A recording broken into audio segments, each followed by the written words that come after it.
শীতের জনপ্রিয় পাটিসাপটা পিঠা তৈরির একেবারে সহজ এবং সেরা একটা রেসিপি আজকে আপনাদের সাথে শেয়ার করব। প্রিয় দর্শক, আসসালামু আলাইকুম। অনেকেরই অভিযোগ থাকে পাটিসাপটা পিঠা তৈরি করতে গেলে পিঠা ভেঙে যায়, ফেটে যায় বা প্যানের গায়ে থেকে উঠতে চায় না।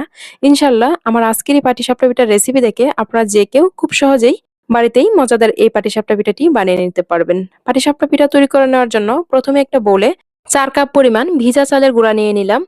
আপনারা চাইলে শুকনা চালের গুঁড়াও নিতে পারেন। এরপর এখানে 2 কাপ পরিমাণ আটা দিয়ে দিলাম।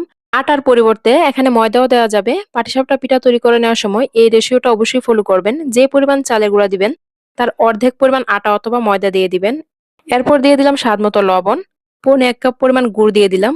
আমি খেজুরের গুড়টাকে কুচি কুচি করে কেটে দিয়েছি সময় স্বল্পতার জন্য। আপনারা চাইলে গুড়টাকে পানি দিয়ে গুলিয়ে বা জাল করে দিয়ে দিতে পারেন।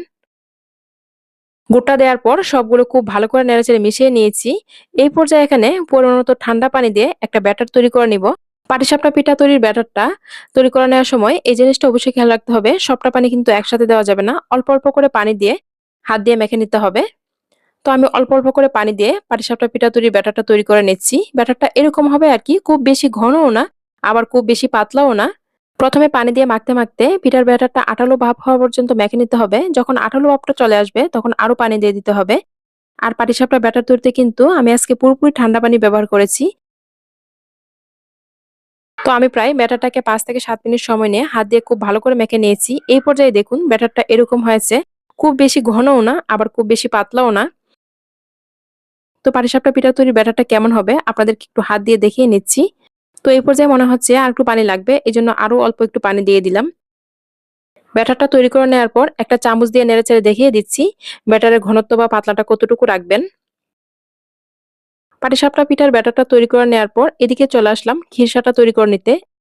এদিকে আমি 2 কেজি পরিমাণ গরুর দুধ জাল করে অর্ধেক করে নিয়েছি। দুধটা ঠান্ডা হওয়ার পর এই পর্যায়ে এখানে 5 টেবিল চামচ পরিমাণ ভিজা চালের গুঁড়া দিয়ে দিলাম। দুধটাকে কিন্তু অবশ্যই ঠান্ডা করে চালের গুঁড়া ও গুড়টা দিয়ে দিবেন। এরপর দিয়ে দিলাম এখানে 1 কাপ পরিমাণ গুড়। গুড়টা কিন্তু আপনারা যার যার স্বাদ মতো দিবেন, যে যেরকম মিষ্টি খেতে পছন্দ করেন। এরপর দিয়ে দিলাম 1 কাপ পরিমাণ কোরানো নারকেল। এরপর এখানে স্বাদ মতো লবণ দিয়ে সবগুলো খুব ভালো করে নেড়েচেড়ে মিশিয়ে নিচ্ছি।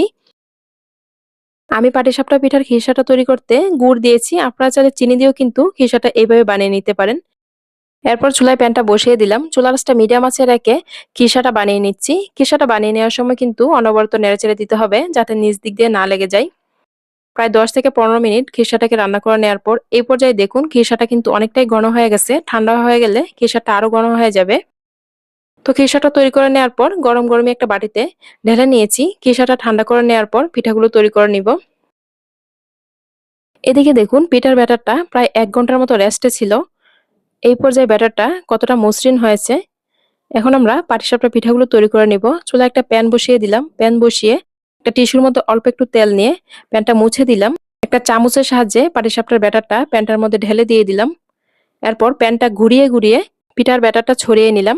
এই পর্যায়ে কিন্তু চুলার আঁচটা মিডিয়াম আঁচ থেকে আর একটু কম আঁচে রাখতে হবে। তো পাটিসাপটা পিঠার ব্যাটারটা দেওয়ার পর আমরা খিরসাটা দিয়ে দিলাম। খিরসাটা দেওয়ার পর পাটির মতো ভাঁজ করে নিচ্ছি। পিঠাটাকে ভাঁজ করে নেওয়ার পর এপাশ ওপাশ করে উলটপালট করে আরো 2-1 মিনিট ভেজে নিব। তো এই রেসিপি ফলো করে কিন্তু আপনারা খুব সহজেই পাটিসাপটা পিঠা বানিয়ে নিতে পারেন। একইভাবে আমি সবগুলো পাটিসাপটা পিঠা আজকে তৈরি করে নেব।